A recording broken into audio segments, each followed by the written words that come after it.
La Cafetera es un programa de radio que se financia gracias a las aportaciones de los oyentes. Si te gusta el periodismo que defiende y sientes que te acompaña, hazte mecenas y ayúdanos.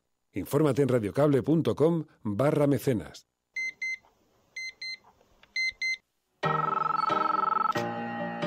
Son las 8:30 de la mañana. Las 7:30 en la Casa Museo de José Saramago, en Tías, Lanzarote. Buenos días, mundo. ¿Quieres un café? En el programa La Cafetera de Radio Cable.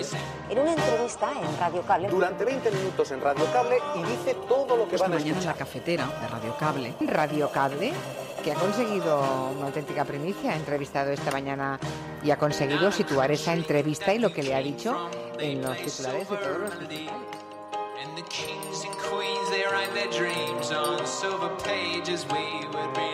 La Cafetera de radiocable.com.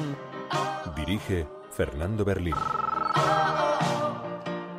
No íbamos a negociar mientras estuviera el 155 en vigor y simplemente estamos manteniéndonos en nuestra posición. Creo que si yo fuera Pedro Sánchez, prestaría 5 votos del Partido Socialista al azar para eliminar ese chantaje del PNV y automáticamente decir y hacer un discurso duro de oposición. Son unos presupuestos ideológicos, no sociales. Estamos ante el intento de consolidar un Estado social mínimo, un Estado social low cost. Nos situamos, como consecuencia de esta política de recortes y de ajuste, en los parámetros semejantes a países como Bulgaria y no precisamente como la media de la Unión Europea. Ya estamos viendo a un PSOE que no está haciendo demasiados intentos por hablar con su diputado con el que compartían listas electorales, como el señor Quevedo de Canarias, para que no vuelva a hacer lo que hizo en los presupuestos anteriores, que fue facilitar con su voto en positivo que salieran adelante. Y ya estamos viendo a un PNV que, bueno, recapacita y está pensándose su posición con respecto a los presupuestos generales en función a la aplicación del 155. Lo que no entiendo es que la presidenta se siga escondiendo, que en lugar de tener una presidenta de carne y hueso en los últimos 15 días tengamos una presidenta del plasma y que hayamos tenido que llegar a esta situación de convocar un pleno extraordinario donde por primera vez en la democracia en la Comunidad de Madrid tenga que venir a comparecer un presidente autonómico, no a petición propia, sino forzado por la oposición. Creo que, sinceramente, si tiene todo en orden, no pasa nada por aportar esta documentación. Y si no, es que algo esconde. Pero creo que a nadie se le escapa que algo huele raro en todo este asunto, en el asunto del máster de Cifuentes, y desde luego nosotros vamos a seguir pidiendo explicaciones y vamos a estar muy atentos de lo que tiene que contarnos este miércoles. ¿Se imaginan ustedes al presidente Rajoy que tuviese nombrada de portavoz a su pareja y que el partido se centrase exactamente en ese trocito de la bancada, en el presidente y su portavoza, como es en este caso? Pues eso sería muy chocante. Un partido liderado por una pareja, ¿no? Y tan abiertamente pareja como que van a tener 2 niños.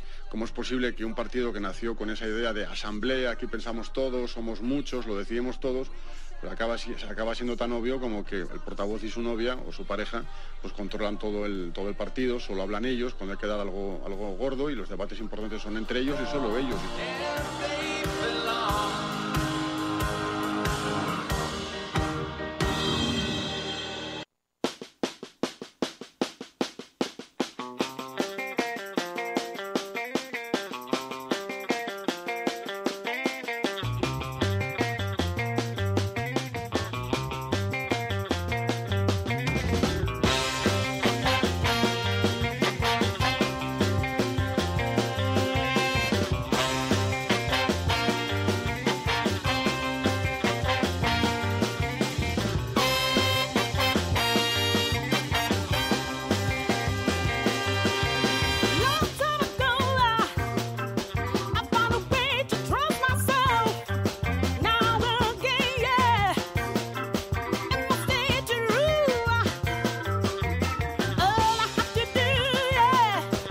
Buenos días, cafetera, bienvenidos una mañana más a este programa en el que tratamos de analizar qué es lo que está ocurriendo en este mundo tan complicado, tan convulso, tan complicado. No te rías, Mary, de mis debilidades. ¿Me he puesto nervioso? Sí, no, yo me he puesto nerviosa. Ah, ¿qué tal estás, Mary? Buenos días. Buenos días. ¿Qué tal has amanecido en la mañana? Bien, estoy un poco cansada. Luego me tienes que contar si te funciona la jalea real. Luego hablamos de la jalea real. Bueno, tenemos un montón de cosas más allá de la agenda y más allá de los asuntos informativos. Vamos a ver, en primer lugar, hoy es un día informativamente muy cargado porque hoy se tiene que pronunciar la Fiscalía el primer pronunciamiento de la Fiscalía alemana en torno a la decisión de si extraditar o no a Carles Puigdemont. Se da por hecho que esto se va a prolongar algo más de tiempo, pero en todo caso es una fecha en el calendario de una cierta relevancia. Pero además están en plena discusión los presupuestos del Partido Popular. Habéis escuchado en la entradilla cómo se está pidiendo el apoyo a estos presupuestos, así que hoy también informativamente será un asunto que dará que hablar aquí en el espacio informativo nacional. Pero además hay otros temas relacionados con nuestro país. Vamos a repasar las portadas de los periódicos, hablaremos algo de sabotajes o detenciones, veremos a ver. Puigdemont pide al Supremo imputar la violencia a los manifestantes, dice el periódico El Mundo. Vamos a comentar esto también. Pero luego hay algunos asuntos que nos traen las redes sociales, la agenda sobre el que queremos detenernos. 1. Se debe tomar por las mañanas, ¿cómo has dicho que era? Jalea real. Jalea real. Lo comentaremos después. Cuando pasemos la página informativa, abrimos una página, ya sabéis, siempre en la sobremesa cafetera. Y también, pero yo no tengo ni idea si se debe tomar también, o no. A mí no me hace mucho efecto. Luego lo hablamos. Alguien nos va a descubrir otro concepto que no es el poliamor, sino que es la anarquía relacional. Porque ayer hablamos de... Claro, lo habíamos bautizado como poliamor y además con el testimonio de alguna oyente que nos contaba su caso personal de diferentes formas de relación, de familia, etcétera, y la verdad, suscitó muchísimos comentarios en internet, en las redes sociales y bueno, como nos gusta tener la mirada abierta, la tolerancia a nuevas formas de entender las relaciones, pues fue un tema objeto de debate muy divertido, muy interesante también, y alguna cosa más podemos aportar a través de los ojos y de la mirada de los oyentes. Así que luego hablaremos de eso en la página, cuando cerremos la página informativa y abramos la sobremesa cafetera. Pero también quiero que comentemos una cosa, Mary, ¿cómo era? Dulceida, trending topic durante el fenómeno Dulceida. Casi 24 horas, una cuestión de las redes sociales, una influencer que se ha metido se ha posicionado en un auténtico epicentro del huracán. Y quiero que hablemos algo de eso, porque también nos puede servir para reflexionar sobre precisamente la imagen que proyectamos del tercer mundo. De hecho, nos puede ayudar que enviéis notas de audio al WhatsApp del programa para que creemos bastante debate. 627-002-002. Sí. Tampoco me gustaría centrarlo mucho en el caso personal de lo que ha ocurrido, porque bueno, no es una noticia relativamente anecdótica y tampoco me gusta mucho contribuir convertir esto en una suerte de apaleamiento público, pero bueno, sí que nos puede servir para reflexionar también sobre este mundo tan complejo que vivimos, en el que es verdad que todos somos susceptibles de cometer algún traspiés y situarnos en pleno huracán. Bueno, pues hablaremos de eso. El traspiés ha sido grande, no ha sido menor, pero... Así que un saludo muy especial. Alba, May, buenos días. Marcado, Saila, Vente, Germán, buenos días. Bienvenidos a la cafetera. Muchas gracias por participar, muchas gracias por formar parte de esta gran familia de la cafetera y por ser nuestro focus group, nuestro CIS particular con el que tomamos la temperatura a la ciudadanía. Y hoy os pedimos que utilicéis el hashtag. Hemos cometido un error cuando hemos lanzado el hashtag porque lo hemos lanzado con doble P, ha sido el subconsciente. Sí. Almohadilla, la cafetera, presupuestos, con una sola P. Almohadilla, la cafetera, presupuestos. Lo hemos cambiado cuando ya había empezado la emisión. De hecho, si fuesen hiper mega largos los hashtags, podríamos poner presupuestos impopulares con 2 Ps. Antes igual nos habría cabido. Pero ahora la cafetera, presupuestos, tal y como suena. La cafetera presupuestos, os pedimos que lo utilicéis en Twitter y que nos ayudéis también a difundirlo para que otras personas puedan sumarse a esta asamblea paralela que se genera en torno al programa, ya sabéis, mientras estamos emitiendo. También tenemos que hablar, por cierto, de esas palabras, lo estábamos escuchando en la apertura. No quería poner yo el foco en esto porque hay asuntos como los presupuestos y asuntos que son muy importantes, la extradición, etcétera, etcétera. Pero esas palabras de Maroto, que ha sido extraordinariamente machista cuando ha puesto el foco, como lo ha puesto sobre Iglesias y Montero, a cuenta de esa noticia que hemos conocido de que está embarazada y que va a tener gemelos y entonces hizo un comentario, la verdad, apoyándose en esa información que había salido publicada ayer en el periódico El País sobre el liderazgo en Podemos, sobre la manera en la que esto puede afectar al liderazgo en Podemos, pero ha hecho un comentario muy machista que lo habéis escuchado ahora en la apertura.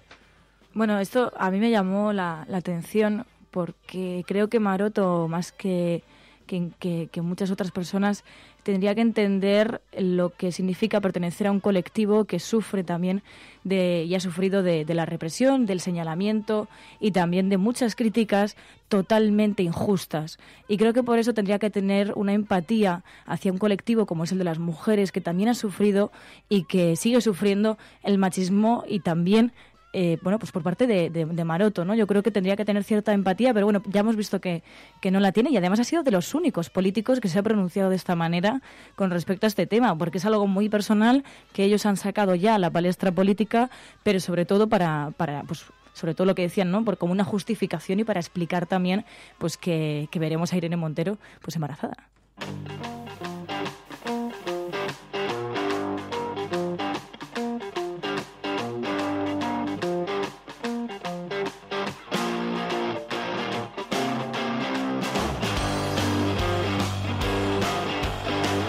Bueno, pues de todo eso ya veis que el menú es amplio, de todo eso vamos a hablar hoy en La Cafetera, son numerosos temas, veo que hay uno muy que está provocando mucho interés, que es precisamente el de la jalea real, pero a todo esto, ¿a cuenta de qué ha venido? ¿Por qué has empezado a tomar jalea real?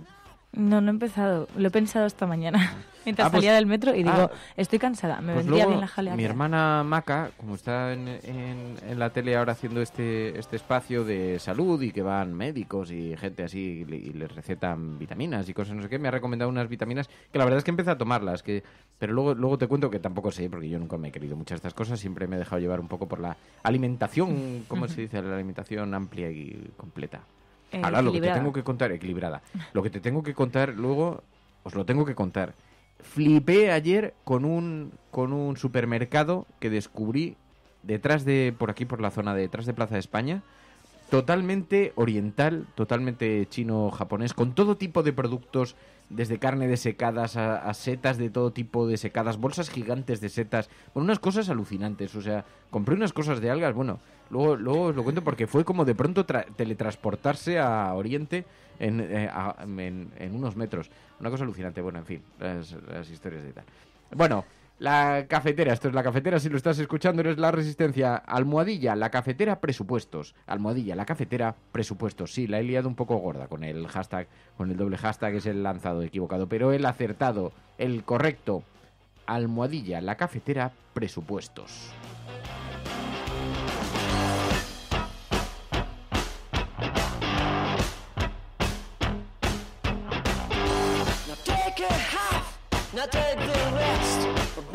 Creo que si yo fuera Pedro Sánchez, prestaría 5 votos el Partido Socialista al azar para eliminar ese chantaje del PNV y automáticamente decir y hacer un discurso duro de oposición.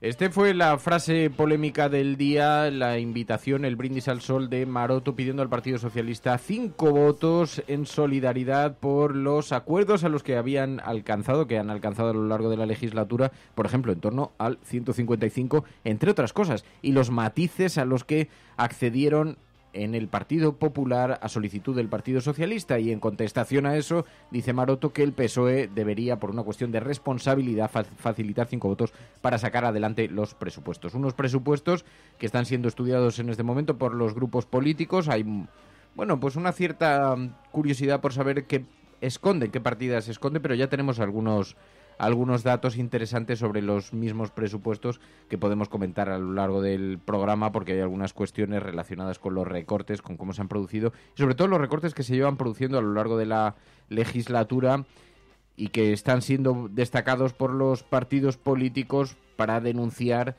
este doble discurso de los partidos. Había un tuit de Irene Montero muy recomendable, si queréis lo puedo retuitear en este momento, porque decía: la semana pasada ya se dijo que los presupuestos de PP y Ciudadanos son una tomadura de pelo a los pensionistas, ahora queda claro que son una tomadura de pelo a los españoles, decía en este tuit, con un gráfico, que por eso lo quiero destacar, con un gráfico en el que se hace una comparativa, es un gráfico de la cadena SER, donde se hace una comparativa entre lo acordado este año por Partido Popular y Ciudadanos frente a lo que firmaron en el año 2016. Y en este gráfico se observa, lo estoy tuiteando en este momento, a ver cómo era el hashtag.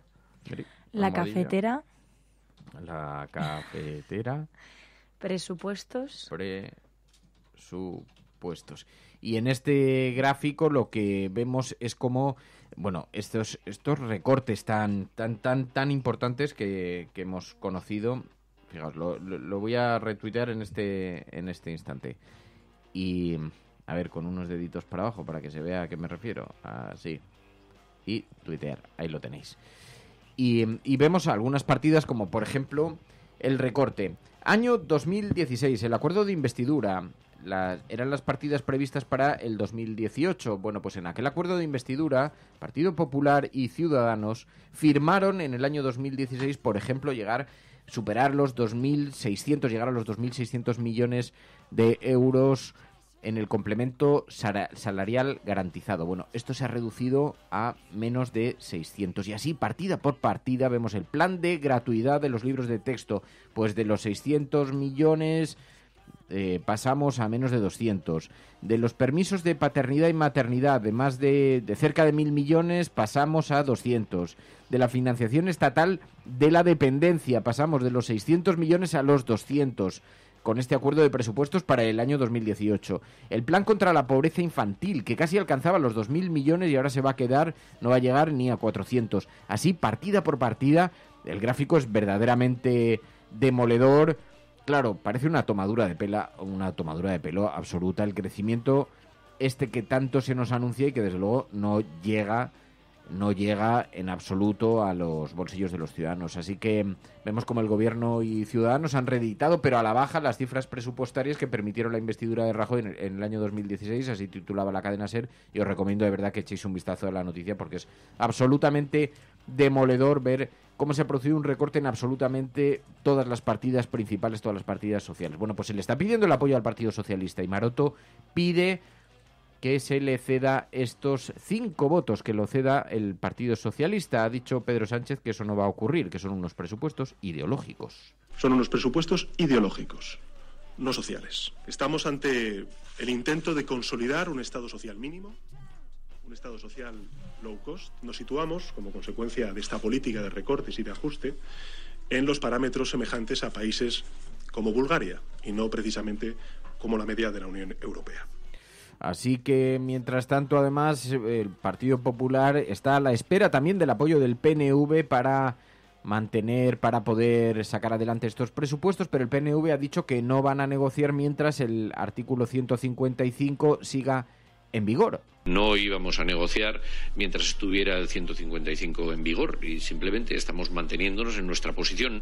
Así que diríamos que las conversaciones parecen en este punto rotas, pero el Gobierno es verdad que tiene ya una imperiosa necesidad de sacar los presupuestos adelante porque se empieza a cuestionar también su liderazgo. El propio Partido Socialista ha anunciado una moción de confianza en el caso de que no consigan sacar adelante los presupuestos, dicho lo cual también ponía el foco en esto Noelia Vera, de Podemos. Ya estamos viendo a un PSOE que no está haciendo demasiados intentos por hablar con su diputado con el que compartían listas electorales, como el señor Quevedo de Canarias, para que no vuelva a hacer lo que hizo en los presupuestos anteriores, que fue facilitar con su voto en positivo que salieran adelante, y ya estamos viendo a un PNV que, bueno, recapacita y está pensándose su posición con respecto a los presupuestos generales en función a la aplicación del 155. Ese es el escenario que estamos viendo y lo que creemos que hay que hacer en este momento es frenar esos presupuestos generales del Estado, que lo que hacen es consolidar miseria.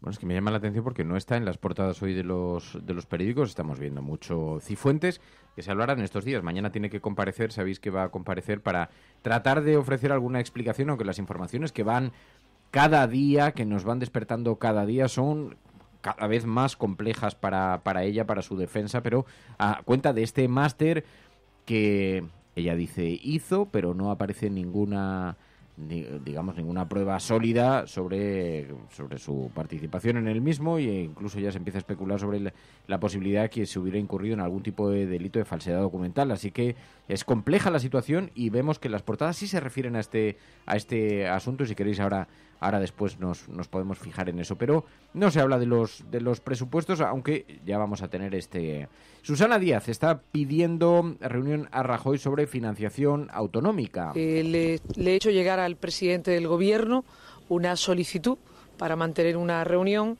de manera inmediata y urgente para abordar el acuerdo que en el Parlamento de Andalucía se ha suscrito por parte de la inmensa mayoría de los partidos políticos, como saben, y además comunicaré a los grupos parlamentarios los temas que voy a abordar junto con la financiación autonómica, la necesidad de infraestructura que tiene Andalucía y después, una vez que se produzca esa reunión, también el contenido de la misma.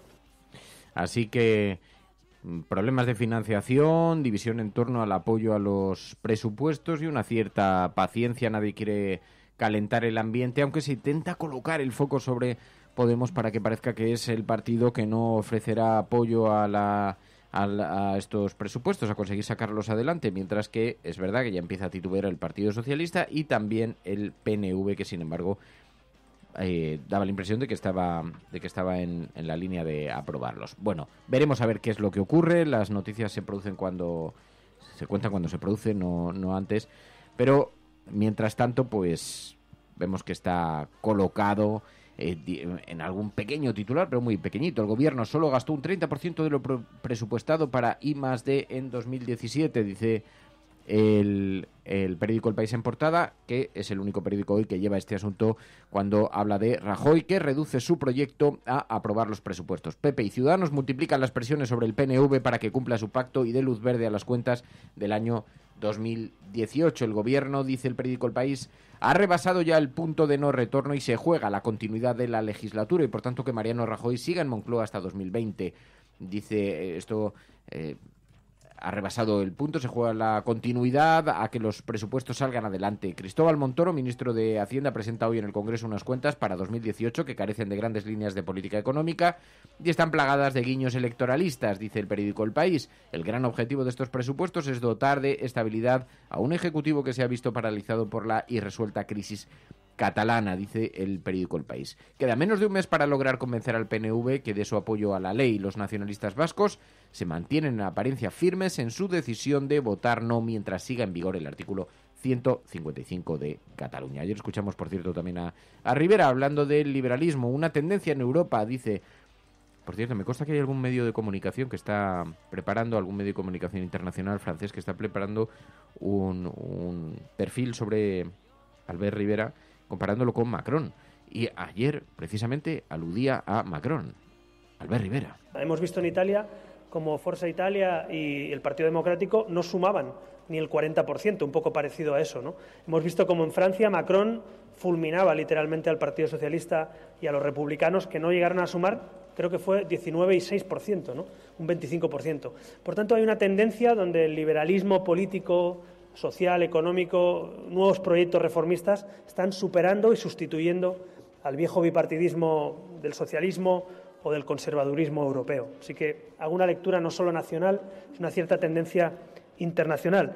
Y, lógicamente, son solo encuestas y no vamos a jugar al cuento a la lechera a qué haríamos o no, si gobernamos y con quién gobernaríamos y cómo sería el acuerdo, porque me parecería imprudente, ¿no?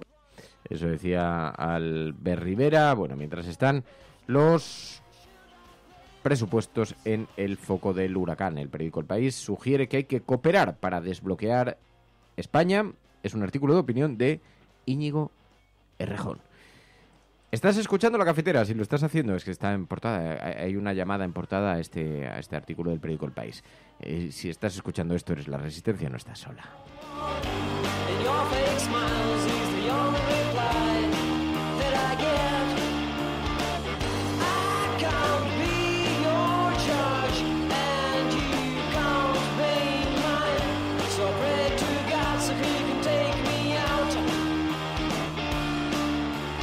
¿Cómo se llama el mago este que estoy viendo? Es que ha puesto Dr. Jekyll una foto en Twitter con el hashtag La Cafetera Presupuestos y entonces tiene la foto del mago este que jugaba a las cartas, hombre. Ay, Mary, busca en Google. Ay, payo, que no puedo buscar a la vez. Y entonces dice Dr. Jekyll, para mi próximo truco necesitaré el dinero de las pensiones y alguna autopista quebrada. Y sale una foto de... Joder, pues es uno de los magos. Claro que este no estaba, generacionalmente no estaba conectado. Este no era de tu época, ¿no, Eri? ¿No? Pon mago San. Y seguro que aparece, créeme, que Google lo sabe todo. Google lo sabe todo. Hay mucha. Hoy Google tiene muchos ojos puestos, muchas miradas. Ahora vamos a hablar del mago Juan Tamariz. Juan Tamariz, eso. Bueno, oye, que no se puede tener la cabeza. Quien tiene boca se equivoca y la cabeza no va siempre tan rápido como uno quiere y de pronto, sobre todo los que tenemos falta de riego, pues entonces no vamos a toda la velocidad que debiéramos. Pero hoy Google hoy está en el foco también de informativo, porque el Supremo va a decidir sobre el derecho al olvido de Google. Y se pregunta el periódico El País, ¿llegará el día en que Google tenga que comprobar la veracidad de las noticias antes de indexarlas? El Supremo se dispone a sentar doctrina sobre el derecho al olvido, aunque no tiene nada que ver una cosa con la otra. Han juntado dos temas que no son... Una cosa es el derecho al olvido y otra comprobar la veracidad de las informaciones. Porque, además, es que son dos temas diferentes que hoy lleva el periódico El País. Ya sabéis que está con este asunto, está muy preocupado por las noticias falsas, pero por las noticias falsas que se publican en las redes sociales. Aquellas que se publican en los periódicos no parecen provocar tanto interés. Pero hoy en el periódico El País, David Alandete publica un texto en portada: la Unión Europea renuncia a legislar en contra de las noticias falsas. Claro, con ese planteamiento pareciera que la mala Unión Europea ha tomado una decisión que va en contra de todo sentido común, ha renunciado a legislar en contra de las noticias falsas. A lo mejor es que ha visto alguna fisura en el debate, a lo mejor es que ha visto algún error en el planteamiento, a lo mejor lo que no quiere es que sean los editores los que legislen sobre el tipo de noticias que se pueden publicar, sea en las redes sociales o en otros lugares. El 25 de abril expira el plazo para que se dio la Comisión Europea para atajar las injerencias en forma de fake news, dice David Alandete en la portada del periódico El País. Y entonces, como sabéis que estaba muy preocupado con esto de Rusia, lo cual le ha provocado algún que otro enfrentamiento con los periodistas de Russia Today, pues entonces hay mucho interés para esto. Pero bueno, ya lo hemos hablado en alguna ocasión. Si hablamos de fake news, podríamos coger las portadas de los periódicos. Claro que en su caso supongo que eso ya no se consideran fake news, se consideran errores editoriales, pero fake news como concepto, eso es un concepto bastante ambiguo, bastante etéreo, que tiene significados diversos en función de quién los pronuncie. ¿Os imagináis qué es una fake news para David Alandete? ¿Significa lo mismo fake news para Alandete que para OK Diario? ¿Significa lo mismo para Alfonso Rojo? Así que las fake news están en debate, pero no para la Unión Europea, que según el periódico El País ha renunciado a legislar en contra de las noticias falsas y hoy lo lleva a su portada el periódico El País. Bueno, mientras tanto, también dice Sánchez sugiere una moción contra Cifuentes para que Ciudadanos se posicione. Es el texto, la llamada que lleva el periódico El Mundo en su portada sobre, ya sabéis, toda esta polémica que hay en torno al máster de Cristina Cifuentes, la polémica por el máster. Si ha cometido un error, es mejor que lo admita, dice en el periódico La Razón fuentes del Partido Popular, porque según La Razón, el PP se desvincula de la estrategia de Cifuentes. El partido ve en el aire su futuro, aunque mantiene oficialmente su apoyo. Sánchez baraja esta moción de censura para obligar a Rivera a retratarse y dice además que la polémica por el máster de Derecho cursado por Cristina Cifuentes en la Universidad Rey Juan Carlos, bueno, cursado, eso lo pondría yo por lo menos en cursiva, dice en la Universidad Rey Juan Carlos, no parece que vaya a quedar zanjada mañana con la intervención de la presidenta en el Pleno. En el Partido Popular ligan su futuro a las explicaciones que aporte, aunque mantienen su apoyo, dice La Razón en su portada. Y es relevante que lo diga La Razón, primero porque Francisco Maruenda, el director de La Razón, es profesor en esa universidad. Y sin embargo, dice, digamos que coquetea con la idea de que no está explicado todo lo que debería estar explicado este máster y estas cuestiones. Colocar así en el foco a Cristina Cifuentes en el periódico La Razón tiene importancia. Es verdad que ya hablamos aquí, os recordamos, os acordaréis aquella disputa que mantuvo Francisco Maruenda con Cristina Cifuentes, así que digamos que están en espacios políticos diferentes y llama la atención la manera en la que bueno, la dejan un poquito en solitario. Dice, la conferencia de rectores designó ayer a 2 observadores para investigar el caso porque las dudas cada día son más, dice La Razón en su portada. Cifuentes deberá explicar si realmente presentó el trabajo de fin de máster, que por ahora nadie vio, o el baile de cifras sobre cuándo terminó estos estudios, y también se acudió al 80% de las clases exigidas. En teoría tenía que haber acudido por lo menos a ese 80%.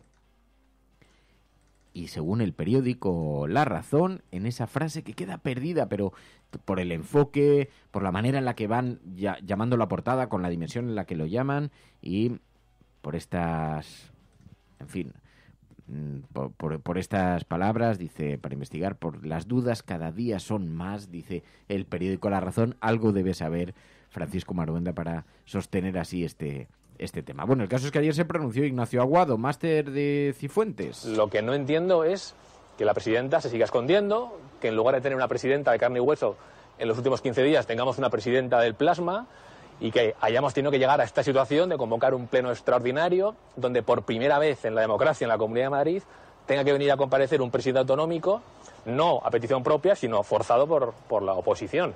Creo que, sinceramente, si tiene todo en orden, no pasa nada por aportar esta documentación. Y si no, es que algo esconde. Pero creo que a nadie se le escapa que algo huele raro en todo este asunto, en el asunto del máster de Cifuentes, y desde luego nosotros vamos a seguir pidiendo explicaciones y vamos a estar muy atentos de lo que tiene que contarnos este miércoles. Y en la portada del diario.es hoy una nueva exclusiva de este diario digital referido al máster cuya polémica desveló precisamente el diario.es. Alumnos del máster de Cifuentes, los exámenes los hacíamos por escrito en el aula y ella nunca apareció. Hoy es la información que publica el diario.es en su portada. Los alumnos que sí cursaron este máster de Cifuentes sostienen, dice el diario.es, que la entonces delegada del Gobierno en Madrid tampoco participó en los ejercicios de evaluación. Dice el diario.es que en la mayoría de las 13 asignaturas que constaban en el programa de la Rey Juan Carlos había que realizar exámenes escritos en los que nadie vio a Cifuentes. La actual presidenta de la Comunidad de Madrid obtuvo 5 sobresalientes y 3 notables, pese a que sus compañeros no la vieron en ninguna prueba. Y habla el diario.es de un nuevo alumno que también da su testimonio y dice: ni este alumno ni otros 5 que accedieron a hablar con esta redacción la semana pasada sabían que la entonces delegada del Gobierno en Madrid formaba parte de su curso, hasta que el diario.es publicó la información sobre el cambio de 2 de sus notas, que pasaron de no presentado a notable, después de que una funcionaria de la universidad, amiga de Cifuentes, las cambiase supuestamente por orden de un profesor.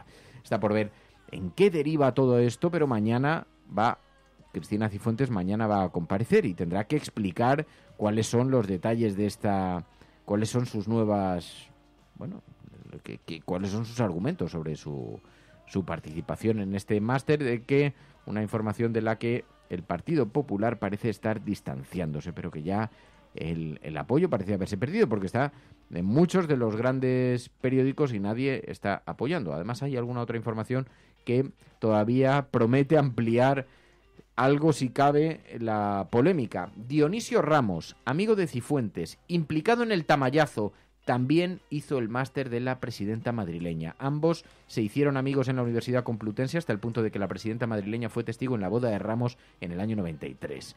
En el año 2001 presidió el tribunal de las oposiciones que permitieron a Cifuentes ascender de su categoría como funcionaria. Así que todo esto no hace más que destapar nuevos problemas para la presidenta de la Comunidad de Madrid. Mañana, explicaciones de Cristina Cifuentes. La comparecencia ha sido programada por el Partido Popular para las 4 de la tarde. Probablemente lo que se pretende es evitar el impacto mediático, pero va a haber bastante expectación, porque es la presidenta de una comunidad autónoma. Era la persona sobre la que había muchas miradas colocadas ante una posible y una hipotética sucesión de Mariano Rajoy, y se ha encontrado con una auténtica tormenta política a cuenta de su currículum y de este máster sobre el que hay muchas dudas que hubiera cursado.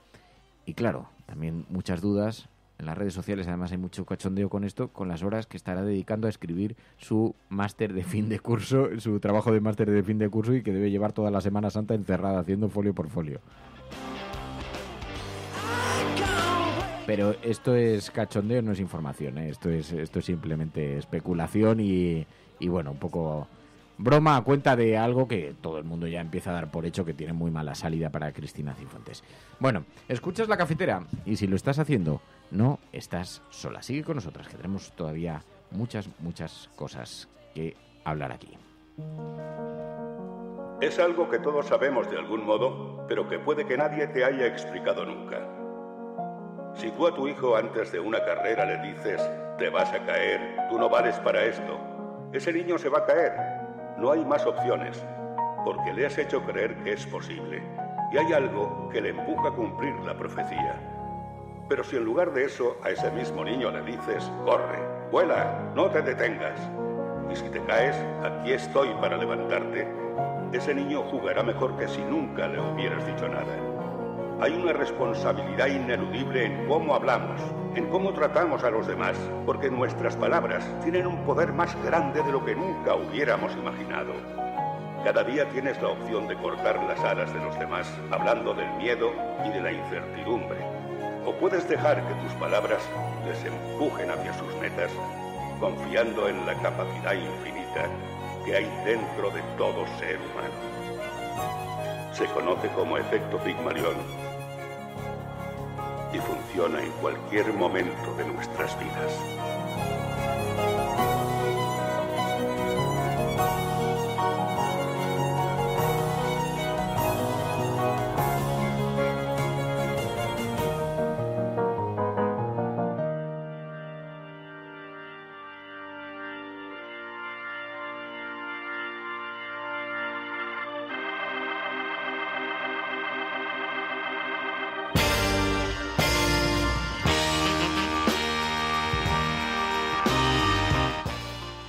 Efecto Pigmalión, tanto nos gusta en La Cafetera porque retrata muy bien el espíritu del programa o los anhelos que tiene este programa sobre una sociedad siempre mirando hacia adelante, siempre construyendo, siempre positiva en un mundo muy complejo, muy difícil de explicar. Bueno, las portadas de los otros digitales, luego vamos, si os parece, a la polémica en torno a las palabras de Maroto sobre Podemos, sobre Iglesias, sobre Montero, sobre el liderazgo en Podemos, sobre los hijos de Pablo Iglesias e Irene Montero, en fin, luego hablamos de esto. Infolibre dice, un artificio legal permite a Congreso y Senado autorizar que parlamentarios en activo cobren la pensión de ex eurodiputado. Ayer hubo una cierta polémica con esto, pero pasó bastante inadvertida. La ley electoral prohíbe teóricamente a diputados y senadores percibir una paga de jubilación mientras ocupan un escaño, pero solamente si se trata de una pensión de cualquier régimen de seguridad social público y obligatorio. Según las dos cámaras españolas, la LOREG no afecta al Fondo de Luxemburgo, que ayer destapó Infolibre que estaba pagando precisamente una pensión a José Manuel García Margallo. Y dice, según estas dos cámaras españolas, la LOREG no afecta al Fondo de Luxemburgo porque tiene carácter voluntario y es privado, pese a que lo financia el Parlamento de Estrasburgo, que garantiza sus pensiones. Así que es un artificio legal que va a permitir al Congreso y al Senado autorizar que estos parlamentarios que están en activo sigan cobrando la pensión de ex eurodiputado, a pesar de que si fuera una pensión cobrada de un organismo español en lugar de europeo, no lo tendrían permitido. Dice además Infolibre, las pensiones millonarias del IBEX, 49 consejeros se reparten 444 millones en planes privados. César Alierta, de Telefónica, Matías Rodríguez Inciarte y Ana Botín, del Santander, Florentino Pérez, de ACS, acumulan las pensiones récord. 23 de las 35 principales cotizadas hacen aportaciones para asegurar que parte de sus directivos tengan una jubilación privada cuando se retiren, dice Infolibre en su portada. Además habla del futuro de Cataluña, es la otra gran noticia a la que nos referíamos. Hoy se tiene que pronunciar la Fiscalía en torno un primer pronunciamiento en torno a la extradición de Carles Puigdemont. Dice Infolibre, el futuro de Cataluña. Puigdemont alega palmar y indefensión para forzar un pronunciamiento del Tribunal de la Unión Europea que anule la causa. El juez Llarena, en sucesivas ocasiones, durante 5 meses y hasta la detención del expresidente en Alemania, había rechazado autorizar la representación legal de los 3 imputados en la causa hasta que se pusieran a disposición del juzgado mediante su comparecencia personal.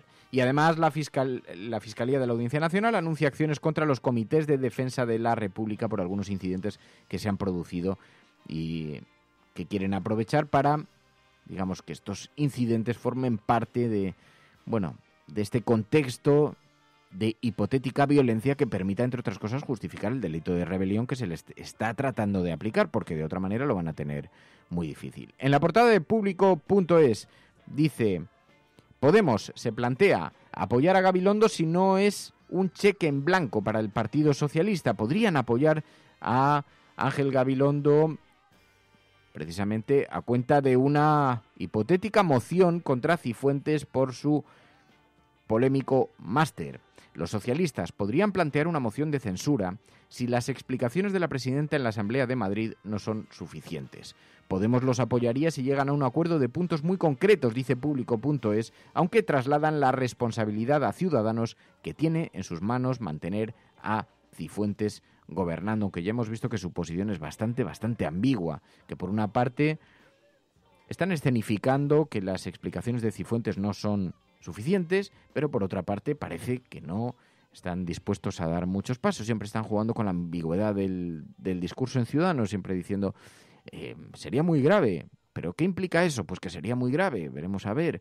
En el caso de que hubiera cometido un delito, hombre, claro, es que todo el mundo da por hecho que si hubiera cometido un delito, entre otras cosas, pues tendría un recorrido judicial bastante dificultoso, Cristina Cifuentes. Pero ¿y las responsabilidades políticas? ¿Qué hay de las responsabilidades políticas en torno a las informaciones que estamos conociendo hasta el momento? Esto en lo que se refiere al máster de Cifuentes en la portada de Público.es. Además, en lamarea.com, un poco este asunto al que nos referíamos. En un texto de Cristina Fallarás, lamarea.com habla de la construcción de la idea de violencia. En solo una semana, el Supremo, el Ministerio del Interior y también el Partido Socialista han comparado el proceso con el golpe de Tejero, el entorno etarra y también los movimientos armados latinoamericanos.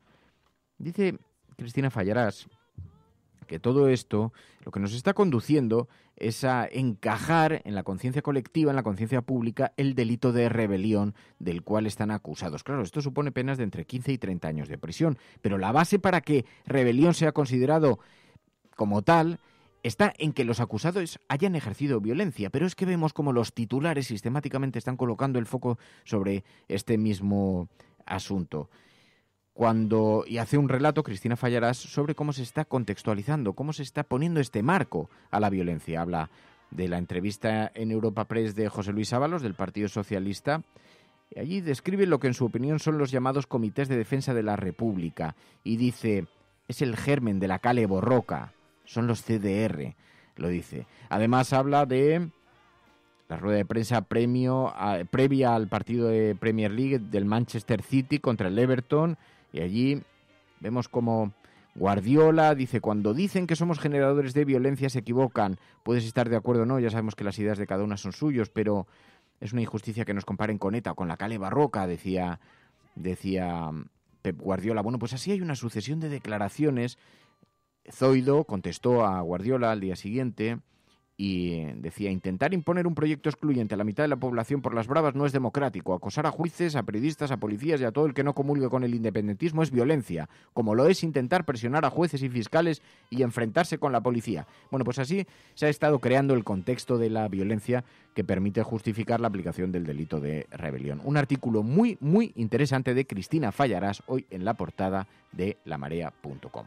Y en el Salto Diario, VIPs o cómo las multinacionales llevan sus beneficios a paraísos fiscales. Dice, además, trasvase Tajo Segura, vuelve la guerra del agua y Proactiva Open Arms. Quieren que desaparezcamos porque mostramos una realidad incómoda, dice en su portada. Esto es La Cafetera y si lo estás escuchando, eres la resistencia y además no estás sola. Y vamos a hablar ahora, a continuación, de estas palabras que tenía mucho interés María.es en comentar de Maroto, sobre Podemos, Montero, los hijos, etcétera, etcétera. No quería yo poner mucho el foco en este asunto, María tampoco, pero es verdad que como se ha colocado en el epicentro de la actualidad, son unas palabras bastante machistas que merecen un pequeño, que le dediquemos un pequeño espacio. Esto es La Cafetera.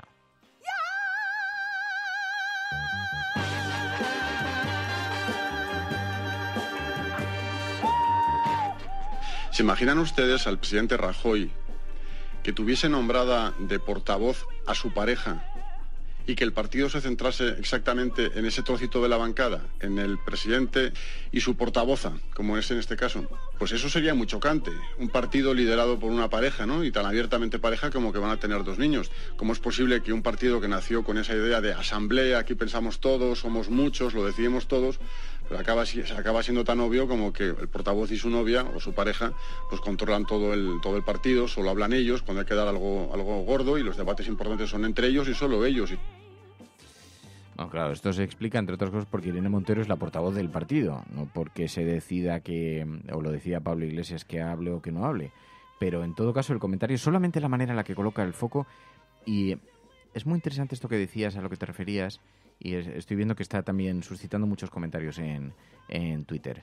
Que una persona como Maroto, que durante años, bueno, se ha mostrado como la voz discrepante en el Partido Popular, precisamente porque, bueno, sabéis que comunicó públicamente su condición homosexual y las dificultades que tenía en una España muy retrógrado, que tenía un político para poder públicamente hablar abiertamente de esta condición.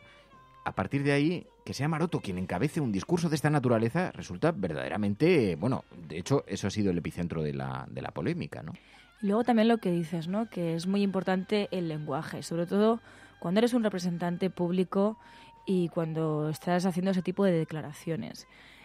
Hay que fijarse en cómo dice la novia de, la pareja de, ¿no? Porque va rectificando, pero siempre es como en un segundo plano, ¿no? Y entonces seguimos con lo mismo de siempre. ¿Por qué las mujeres tienen que estar tantas veces en un segundo plano?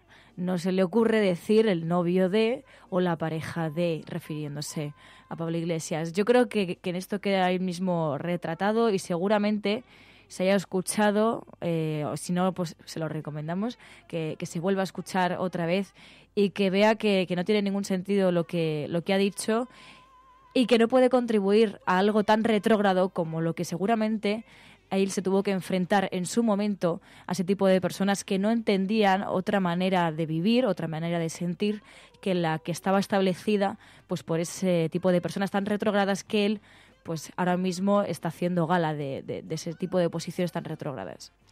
Bueno, y sobre todo poner en duda la cualificación de la gente por ser pareja o no de alguien, primero es profundamente machista. Además es muy equivocado, porque la cualificación no la miden las parejas, no la mide parejas. Pablo Iglesias seguramente ha tenido muchas parejas seguramente tienen muchos en Podemos, muchos de la dirección de Podemos, y no están ocupando cargos de responsabilidad, y no lo están ocupando, entre otras cosas, porque para ocupar un cargo de responsabilidad en un partido político, y esto sería aplicable a cualquier partido político, salvo aquellos que los eligen a dedo, pero hay que recordar que Irene Montero fue el cuarto político, la cuarta política más votado dentro de Podemos, entre hombres y mujeres, en Vistalegre 2. Por lo tanto, no es un asunto, en fin, que se pueda manejar con esta... Pero salvo que lo que pretendas es poner en el foco a una persona y descalificarla, tanto por su condición de pareja como por su condición de mujer, porque ya se sabe que las mujeres siempre van a la sombra, caminando detrás de los hombres, preferiblemente con una correa, según dicen... Bueno, ya no voy a explicar, pero digo, claro, este es el típico corte que... Así que, en fin, entiéndase la ironía. Pues no. Señor Maroto, es un comentario absolutamente machista e impropio de alguien como usted. Estás escuchando La Cafetera.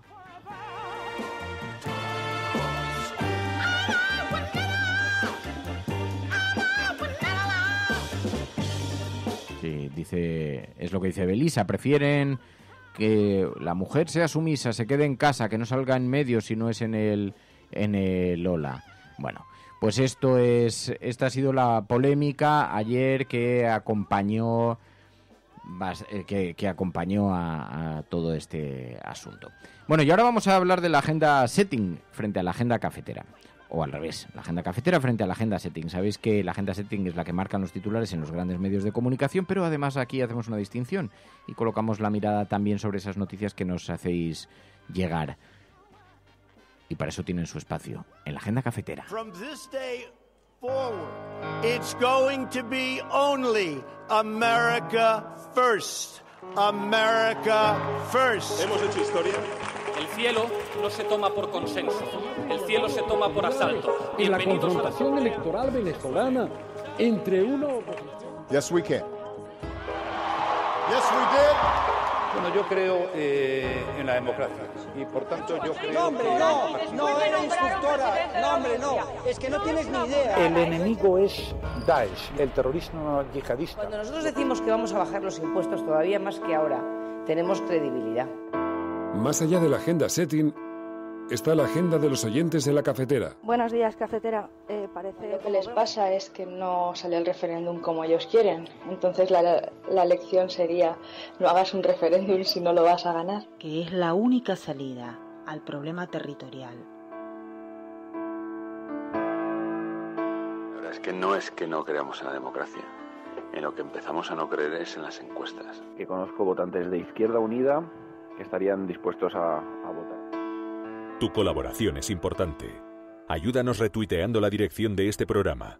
Hagamos que se nos oiga. Hagamos que se nos conozca. Radiocable.com.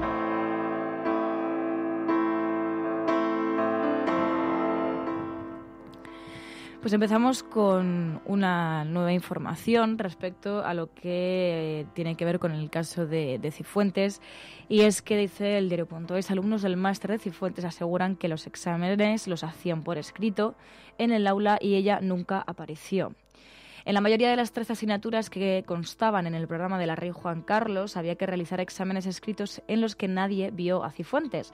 Y dicen que la actual presidenta de la Comunidad de Madrid obtuvo 5 sobresalientes e 3 notables pese a que sus compañeros no la vieron en ninguna prueba. Esta es una nueva información, bueno, que se suma a este caso, como ya hemos dicho. Y además también os enviabais la información ya a nivel más global, y es que la energía que viene será mucho más verde y en teoría más barata. Lo cuenta la versión digital de El Mundo, elmundo.es, y es que dice que la Agencia Internacional de la Energía prevé que la transición será lenta y estará muy marcada por los compromisos internacionales firmados por los Estados para reducir las emisiones contaminantes. Dice también que la electricidad ganará peso en las próximas décadas con su asalto definitivo al mercado del transporte, que hoy está dominado por el petróleo, y la proliferación de nuevas tecnologías de generación ubicadas a las puertas de los hogares.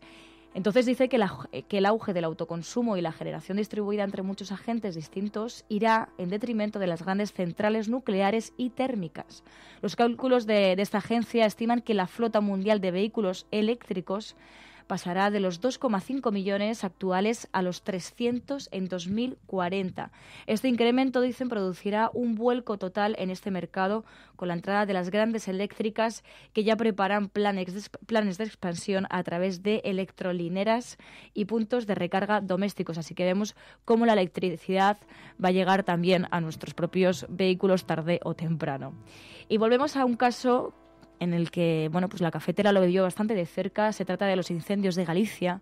Infolibre hace hincapié en esto, y es que dice que la Fiscalía no detectó trama en la ola de incendios de Galicia y reduce la intencionalidad a un 61%. Lo que explican en esta información es que el 61% de los grandes fuegos que se produjeron en la ola de incendios del pasado octubre fueron con gran probabilidad intencionados, según dice el estudio del Ministerio Fiscal, cuyas conclusiones ha hecho públicas el fiscal superior de Galicia, Fernando Suances.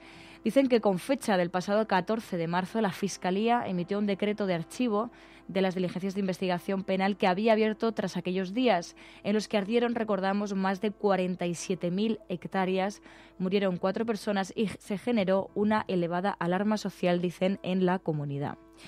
Pero también os recordabais algo que sucedió ayer, y es que murió Winnie Mandela. La BBC ya decía: muere en Sudáfrica la política y activista Winnie Mandela a los 81 años. Esta activista y política sudafricana falleció este lunes a los 81 años, como decimos, según informaron su asistente personal.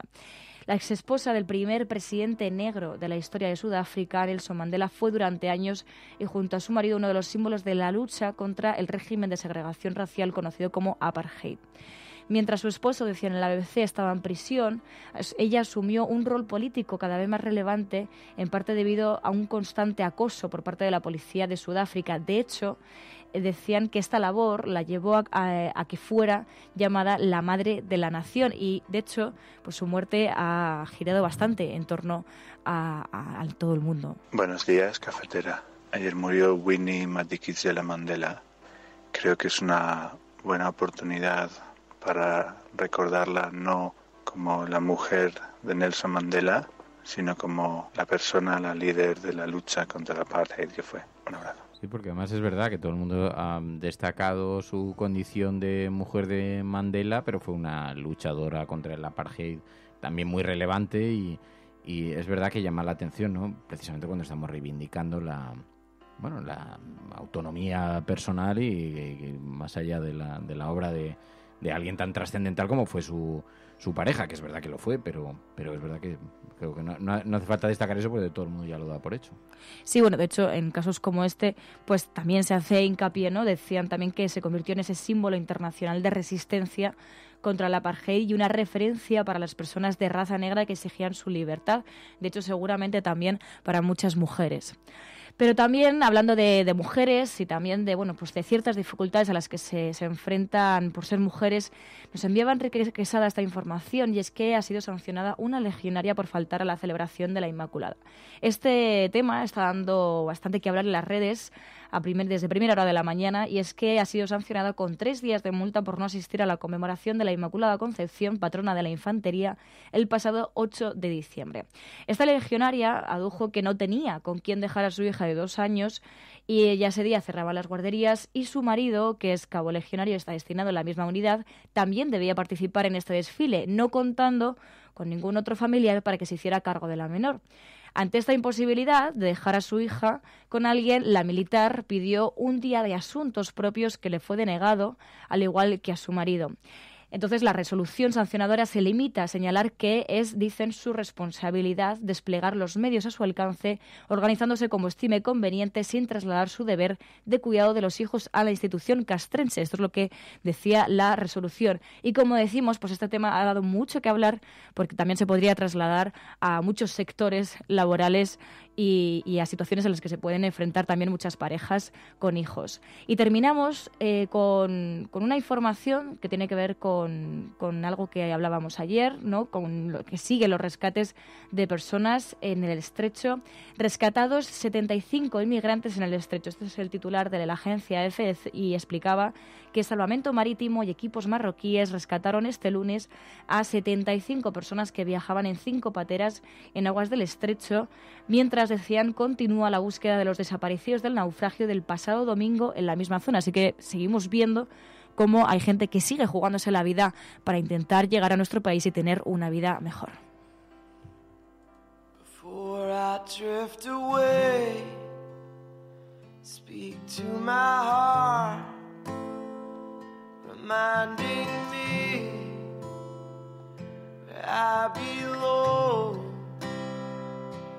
I am not allowed to walk alone. You will not rest until I'm safely.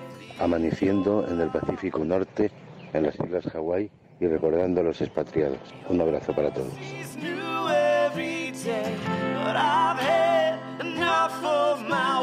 Hola Fernando y hola María. Mira, justo me pilláis de vuelta de Semana Santa poniendo lavadoras y haciendo cosas de las que tanto le gustan a Fernando, y habéis comentado el tema del poliamor, y digo, bueno, voy a contarles un poco mi experiencia, aunque sea un poco por encima, pero comentaros que, bueno, tenía como la necesidad de deciros que esto de hablar del poliamor parece que se reduce un poco a lo que estáis diciendo, de relaciones triangulares, relaciones de 3, o dentro de la hipersexualización de nuestra sociedad y del liberalismo más absoluto, pues parece que es poseer cuerpos y consumar relaciones sexuales, dividir lo sexual de lo afectivo y demás, como una suerte de mercado.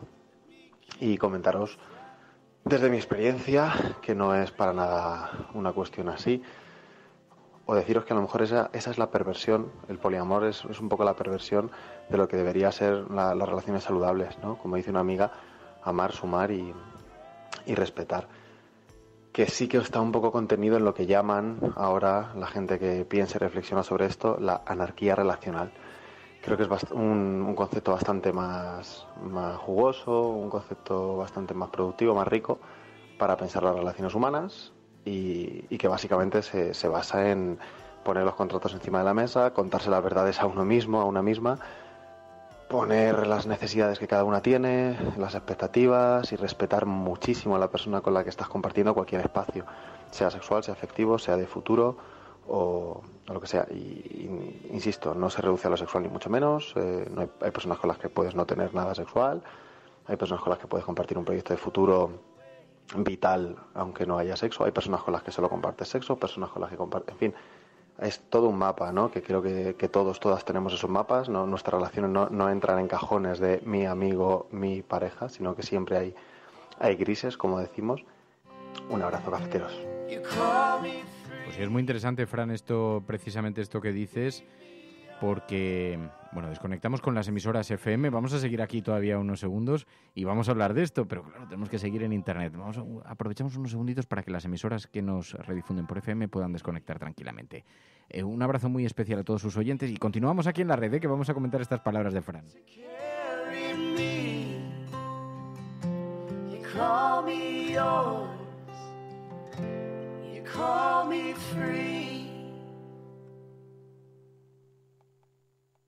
La Cafetera es un programa de radio que se financia gracias a las aportaciones de los oyentes. Si te gusta el periodismo que defiende y sientes que te acompaña, hazte mecenas y ayúdanos. Infórmate en radiocable.com/mecenas. Y ahora sí, porque con esta sintonía ya sabéis que diferenciamos cuando comienza la sobremesa cafetera, cerramos la página de actualidad y nos quedamos ya recogiendo las tacitas y colocamos los periódicos en un lateral y hablamos de la vida y de otras cuestiones así un poco más, a veces accesorias, a veces un poco más profundas. Y se refería, Fran decía, bueno, es que no se limitaba. Ayer, de hecho, la conversación no se limitó al ámbito sexual.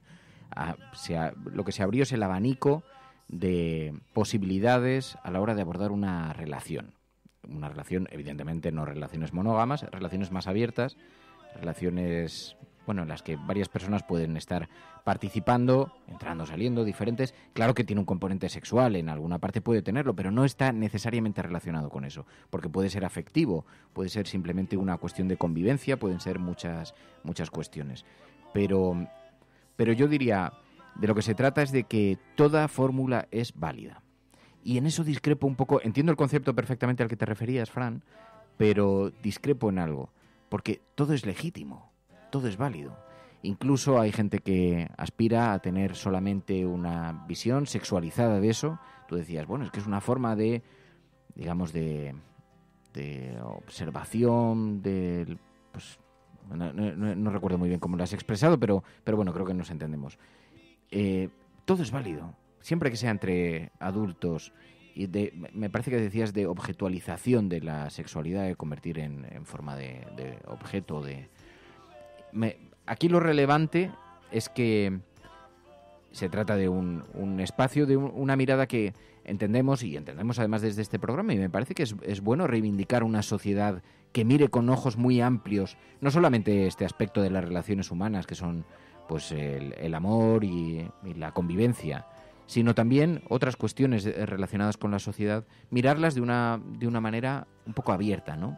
Y tratar de frenar a aquellas personas que tratan de imponernos sus conductas morales, sus conductas de relaciones, ¿no? Pero dice María, claro, este audio de Fran lo que demuestra es que hay un alto interés en abordar estos temas, y es verdad. Sí, Cada vez que arañamos un poquito, hay un montón de gente que nos escribe con asuntos parecidos. Bueno, y además es que estaba por aquí leyendo, ¿no?, una información que hablaba de la anarquía relacional, pero es que llega a dividirlo, ¿no?, en poliamor jerárquico, dice, en el que es menos aceptado por los verdaderos defensores de dice, pero en el poliamor jerárquico existe una relación romántico-sexual principal y discriminatoria del resto. En el poliamor no jerárquico, dice, los participantes en este tipo de poliamor consideran que ninguno de esas relaciones romántico-sexuales tiene una posición privilegiada con respecto a las demás. Y luego también está lo que decías, Fran, que es la anarquía relacional, que la definían con que la principal distinción de esta anarquía, de la anarquía relacional, respecto a otras formas de poliamor, es que no hace exclusivas las relaciones románticas ni el sexo. Es decir, que nos encontramos con pues muchos tipos y muchas formas de definir las relaciones entre dos y más parejas, y me parece súper interesante porque ya lo definen como, ¿no?, como poliamor jerárquico, no jerárquico y como anarquía relacional. Es decir, que ya valen también los dos, incluso tres conceptos respecto a esto. Yo creo que además es un debate muy interesante. Sí, porque además ayer la oyente que se ponía en contacto con nosotros y que nos contaba su propia experiencia personal tampoco hablaba exactamente de una relación triangular, hablaba de una relación en la que están implicadas 3 personas, pero 2 de ellas no tienen relación, es decir, no hay una relación compartida. Hay una, sin embargo, que sirve un poco de epicentro de contacto, pero más allá de eso, yo lo que creo es que porque, fíjate, esto pasa mucho, mientras algunos nos pasamos la vida discutiendo de conceptos académicos y dando definiciones académicas a cómo son las cosas, otros simplemente viven. Y viven con arreglo a sus propias normas, sin dejarse aprisionar por las conductas morales dictadas por terceros. Porque a mí una cosa que me fascina de la sociedad que estamos viviendo es la manera, no solo pasa aquí en España, pasa en todo el planeta, la manera en la que las conductas han quedado bajo el discurso moral, a veces político, a veces religioso, pero quedan totalmente dictadas. A mí esto me parece profundamente inquietante. Da igual del lugar del planeta al que te dirijas. Da igual que sea el último rincón del planeta. Allí donde vayas, siempre hay alguien que ha impuesto a los demás una conducta moral. Y esto me parece atroz, porque si hay... ¿Qué mayor espacio de libertad para ser reivindicado que el de las relaciones personales? ¿Qué es a lo que conduce eso? Que al final la gente lo que tiene que conformarse es convivir su naturaleza, sea la que sea, a escondidas. Claro, dicen, bueno, reservada no solamente al dormitorio, reservada a la puerta de su casa, ¿no? Pero, ¿cuál es el problema exacto? ¿En qué nos cuestiona que la gente decida tener otro tipo de relaciones? Y ya no hablo de relaciones triangulares, monógamas, polígamas, poliédricas, monoédricas, la que sean. ¿Por qué? ¿Qué es lo que ocurre? ¿Por qué dejamos que alguien nos imponga? Además, fijaos quiénes son los estereotipos de personas que nos suelen imponer sus conductas, que también es terrible, porque si encima ves los referentes morales, el tipo de personajes que son, con esas miradas antiguas, llenas de telarañas, y son los que nos dicen cómo nos tenemos o no que comportar en público y en privado los demás. Y de esto te encuentras ejemplos hasta en las cafeterías, ¿no? Por cierto, las sociedades avanzan y evolucionan, y en muchas ocasiones hemos visto el cambio tan formidable que ha pegado la sociedad española, por ejemplo, a la hora de abordar las relaciones homosexuales, de estar absolutamente proscritas, pero perseguidas, asediadas, acosadas. Cuando veías una pareja homosexual en un bar y les veías abrazándose, simplemente un pequeño gesto de cariño, por timorato que fuera, por pacato que fuera, era profundamente condenado por la sociedad. Y es su libertad.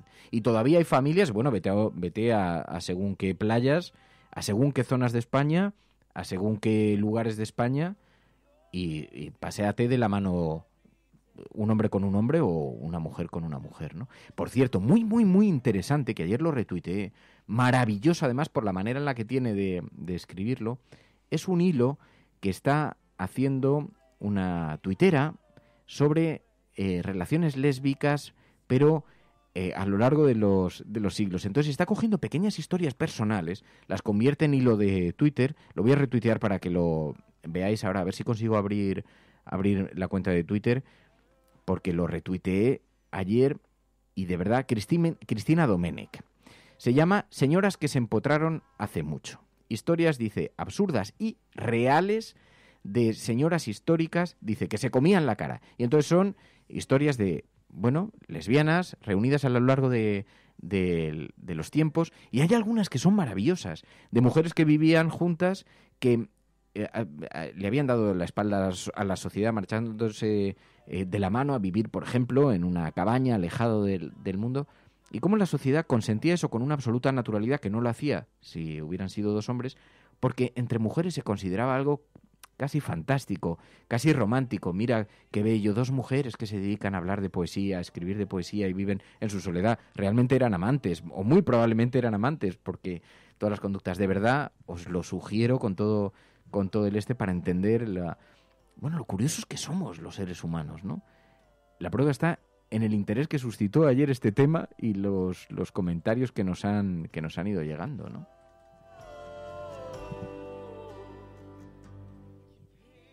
Mary, ¿qué? Les estaba leyendo aquí. A mí me gusta una frase que ha dicho Jorge Simedo, que decía que hay que socializar el amor.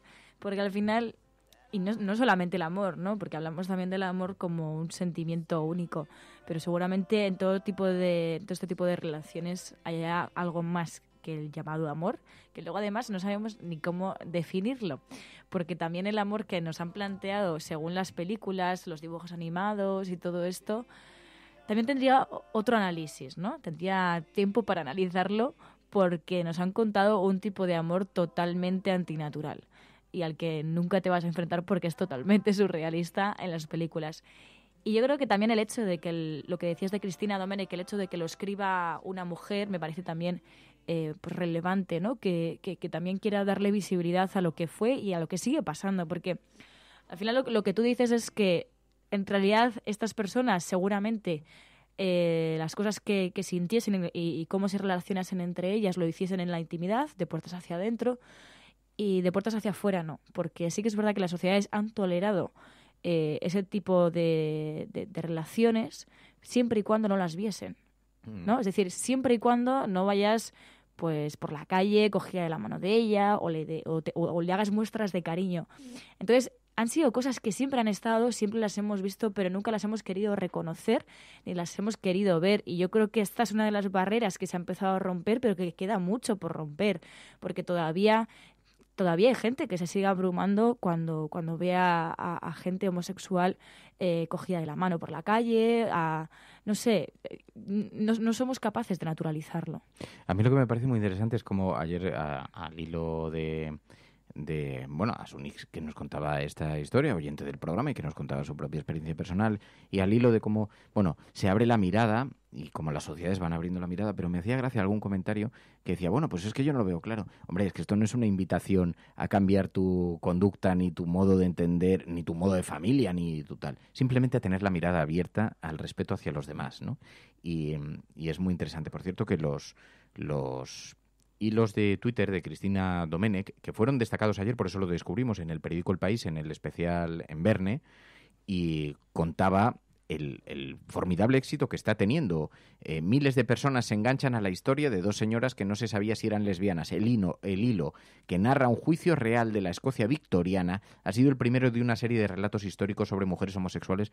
Ha tenido una enorme relevancia en las redes sociales y, de hecho, su autora ha abierto un crowdfunding para seguir escribiéndolo, para seguir haciéndolos públicos gratis en Internet, porque son de verdad muy, muy, muy bonitos. Además, está muy bien contado, está muy tal. Pero sobre todo nos escenifican la manera en la que ha ido cambiando la óptica a lo largo de los siglos y la manera en la que hemos ido girando y respetando también y descubriendo también y participando de nuevas maneras de entender las relaciones humanas, ¿no? Bueno, en todo caso un enfoque muy bonito y a mí lo que más me gusta de todo esto, lo que más me seduce de todo lo que estamos viviendo es la manera en la que la gente empieza a entender que hay que respetar a los demás, ¿no? Y independientemente cada cual luego, esto me hace mucha gracia porque esto he escuchado en la COPE, llamarían 200 oyentes enfadadísimos, como si les estuvieras obligando, esto era algo, como si les estuvieras obligando a introducirse en el mundo lésbico. Pues no. O sea, aquí cada cual que haga lo que quiera con su vida. Se trata de respetar a los demás y de respetar que también hay muchas otras maneras de entender las relaciones humanas y que todas son legítimas, todas son muy razonables y algunas son muy curiosas y algunas muy interesantes y algunas también muy sugerentes. Así que, hay que mirar el mundo con ojos de ciudadano y ciudadana inteligente y maduro y adulto. Y ¿y qué más cosas habíamos dicho que íbamos a comentar? La jalea real y el supermercado. ¿Pero por qué te ha dado por la ¿por qué te ha dado por la jalea real? Es que porque te vi que te la tomaste un día. Cuéntalo, que voy a por el producto, que no me acuerdo. Ahora vengo. Por lo visto no te puedes tomar unas grandes cantidades al día. Y entonces el otro día estábamos tomando un café y le veo que saca un botecito muy pequeñito y me dio la sensación como de miel muy concentrada. Y nada, se tomó muy poquito. Y entonces hoy me he levantado muy cansada y digo, seguramente necesitaría algo como la jalea real. Tengo que preguntarle a Fer si esto realmente sirve para algo, porque además me dijo que el efecto no es inmediato, evidentemente. El efecto pues es después de tomártelo durante una temporada. Y entonces he dicho, me tengo que acordar de preguntarle si la jalea real le va bien y entonces engancharme yo también a la jalea real y al café. Pero es que no lo sé. Mira, tengo aquí un botecito de jalea real que me regaló mi amiga María. Jalea real, Moncabres. Y entonces solamente hay que tomar una cucharadita al día, pequeñita. Yo voy tomando, pero si te soy sincero, yo es que creo que hay algo muy subjetivo en estas cosas. Porque me ha pasado, mi hermana Maca también me ha regalado un complemento alimenticio de ácidos grasos esenciales, de H-Vita. Me ha dicho, me está sentando estupendamente, y son ácidos... Son las nuevas drogas. Ácidos grasos, ácidos grasos esenciales, que por otra parte es verdad que si comes pescado, pues ya los tendrías de forma natural, y si comes habitualmente. Pero todo esto de las vitaminas, claro, yo no me atrevo a decir nada de esto en la radio porque no tengo ninguna información sobre la efectividad de estas cosas, más allá de la subjetividad. Tomar jalea real, no sé, a mí me provoca, bueno... Está rica. Está muy concentrado, tiene un sabor muy fuerte, por eso hay que tomar muy poquito, hay que tomar una mini cucharadita. ¿Ves que trae una cucharadita de plástico? Entonces no sé decir si... No, yo creo que lo mejor es comer de forma equilibrada, así en general, y comer mucha fruta, comer mucha verdura, comer poca carne, comer poco pescado, beber alcohol muy poco o cero, si es posible, si lo toleras, si tienes dificultad, pues no. En ocasiones especiales. Claro. Pero básicamente lo que recetan en la pirámide de la alimentación, todo lo demás, pues complementos alimenticios y demás, pues no tengo ni la más remota idea. Así que siento no darte una respuesta válida en este caso, Mary. Bueno, pero te gusta, o sea, bueno, yo me la estoy tomando, sí, me la estoy tomando y realmente me provoca bienestar el proceso. O sea, saber que llego a la nevera por la mañana, abro mi botecito y entonces me tomo mi cucharadita. Es como el ritual. Pero tiene más que ver con algo en mí. Vamos, no lo sé. Igual estoy como Garfield por los techos. No lo sé. Ejercicio, muy importante. Hacer ejercicio, dice el notas. Y esto sí que es verdad. Dejar de tomar azúcar. Dice la miel 100% natural, dice Viviana Crespo. Bueno, luego esa es otra. Yo tomo miel todas las mañanas. Pues sabes que la mayor parte de las mieles que se venden no tienen miel. Tienen muy poquita miel. Es de gente, o sea, está certificada. ¿Está certificada por quién? Por Sonton Yandai. Casi toda la miel la exportamos en España, casi toda la miel se exporta. La compré en mi pueblo a familiares. ¿Ah, sí? Sí. Pero entonces es como caramelo, porque la miel auténtica, porque yo me acuerdo de niño, a mi padre le gustaba la apicultura y entonces teníamos unas colmenas. La que me dan a mí es muy, muy densa. Es que la miel verdadera es densísima, tanto que es un auténtico caramelo, que lo tienes que licuar al baño María, porque si no, es que no metes ni la cuchara. Claro, yo nada, muy poquito, porque en realidad es para endulzar un poco el café o cosas así, ¿no? O un yogur y tal, y entonces con muy poquito ya me basta. Y de hecho me dura un montón, pero un montón. Mira, en Consumo Claro, en el diario.es, publicaron un artículo, es que esto lo habíamos leído aquí. Es la de Valderrobres, ¿Es realmente española la miel que tomamos? Una pregunta que enviaron. Bien. Bueno, atención. La producción de miel en España, que es el principal productor de Europa, se situó en el 2015, los últimos datos de los que había, en torno a las 34.000 toneladas. España, principal productor de miel en Europa, 34.000 toneladas, de las que 20.000 toneladas se destinaron a la exportación. Es decir, solamente se quedaron en España, dentro de España, 14.000 toneladas. Sin embargo, el nivel de consumo es muy, muy alto. En España, la demanda, dice... A ver si lo tengo todo. Importamos 30.000 toneladas aproximadamente. A ver si viene aquí. Bueno, básicamente que la mayor parte es una especie de glucosa mezclada con algo de miel. La mayor parte de lo que consumimos de las marcas así un poco generalistas. Además de mieles importadas, mezclas de mieles, etcétera, etcétera. La auténtica miel real se compra en los pueblos. Y se le compra a la gente que la produce. Y que la producen las abejas. Pero, que por cierto, un día deberíamos hablar de las abejas. Y de es un auténtico drama lo que está ocurriendo con las abejas. Es que recuerdo que leí algo parecido, ¿no? Y bueno, pues que está bien también consumir miel porque también incentivas el hecho de, bueno, pues de que haya también más abejas, ¿no? Y de hecho, mira, aquí en el Parlamento Europeo, en la sección de noticias, ponían abejas y productores apícolas, estrategia para la supervivencia a largo plazo. Y nada, mencionaban 3 medidas. Una de ellas era prohibición de todos los pesticidas dañinos, endurecer los controles sobre la miel importada y promocionar los beneficios de la miel para la salud, porque también es muy buena. Y el tema de las abejas también nos da para otro programa, porque es un problema muy grave y que de hecho las necesitamos. Mira, dice que aquí los apicultores españoles se quejan de la procedencia de la miel, porque en ocasiones una miel de las que se venden en los supermercados puede contener un 1% de origen español y un 99% de origen chino en algunas mieles concretas. Y entonces algunos productores dicen, ¿qué es lo que está ocurriendo? Dice que China es el principal productor mundial.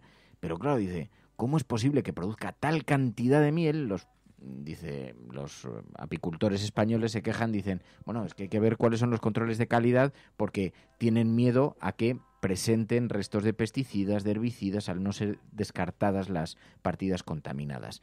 Bueno, también se habla de los posibles adulteramientos con agua y con azúcar, todo eso que ya. En todo caso, es verdad que en España hay mieles con denominación de origen y donde figuran además las cantidades exactas, la procedencia de esas cantidades y todo eso, ¿no? Mi tío abuelo tenía una miel buenísima. Tú sabes que hay un Ahora oyente creo que de no la sigue este... haciendo, pero... ¿En serio? Y creo que no, creo que ya no. Pero tiene 94 años. ya tiene edad para jubilarse. Pero la que te has tomado en Valderrobres era de esta, ¿no? A ver, me han llegado dos. Una que era de Valderrobres y otra que era de una amiga de mi madre, de no sé de dónde era. Era de otra comunidad autónoma. Pero sí, ya te digo que es muy, muy densa. Mira, me voy a tomar. De hecho, más densa que la jalea real. ¿No está jalea real? Ay, pero huele mucho, ¿eh? ¿Igual se ha estropeado? No creo, ¿no? No, que será así de potente. Será potente en todos los sentidos. Bueno, tiene fecha de caducidad hasta el 2019. Igual ahora me da un corre y tengo que salir disparado al baño. No Mira, lo sé. pues te puedo traer miel, que tengo un montón allí y la podemos repartir. He pensado en traerte la mona de Pascua. El otro día compramos, pero tiene mucho azúcar y digo, creo que esto lo voy a dejar para invitados porque si no, nosotros nos lo comemos en una mañana y acabamos fatal. No, ayer además hubo quejas de algunos oyentes que dijeron que estábamos comiendo en directo, pero ayer se trajo María.es una bolsita de almendras tostadas de Valderrobles y cayó entera durante el programa. Entera. O sea, esto es fatal. Que iba a decir una cosa sobre esto de la miel y los... Bueno, es igual, no tendría mucha relevancia. Que... y luego, hablando de la miel china, pues al supermercado chino.